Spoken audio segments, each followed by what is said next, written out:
Guys, প্রত্যেকে কেমন আছো? আশা করি প্রত্যেকে ভালো আছো আর আমরাও ভালো আছি।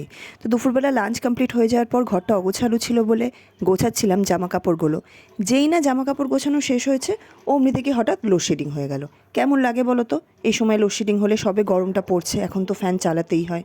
তো কি করব, অনেক টাইম লাগলো কারেন্ট আসতে। তাই রাতে এই অন্ধকারেই মা বললো চা করছি, চা খা।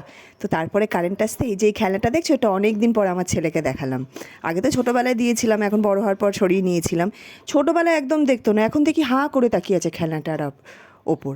আর ওর একটা ব্যাড হ্যাবিট হচ্ছে, এটা ওর বলে না, ম্যাক্সিমাম বাচ্চারই থাকে, যা পাবে সেটা নিয়েই সাথে সাথে মুখে দেবে। ইস রে। আর কিছুদিন আগে জানো তো, মিকের ডান দিকের গালে চোখের তলে একটা ছোট্ট ফুসকুড়ি উঠেছিল। তো সেটাও নখ দিয়ে কোনো রকমে চুলকে দেয়, তারপরেই ব্যাস সেখানে ইনফেকশন হতে শুরু করে, জিনিসটা বড় হতে থাকে।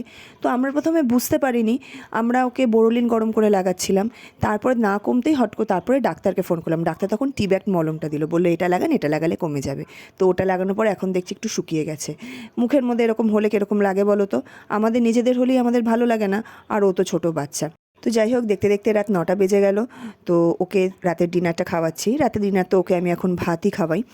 আর ওর বাবার আজ রাত্রেবেলা অফিস থেকে বাড়ি ফিরতে একটু দেরি হয়েছে, তো মাঝখানে আর খেলাটা হয়নি বাবার সাথে। তো যাই হোক, এখন ডিনার করছে, আর এই যে ওর বাবা চলে এসছে, এখন পেছন দিকেই বাবার দিকে তাকিয়ে রয়েছে, এখন আর খাওয়ার নাম নেই।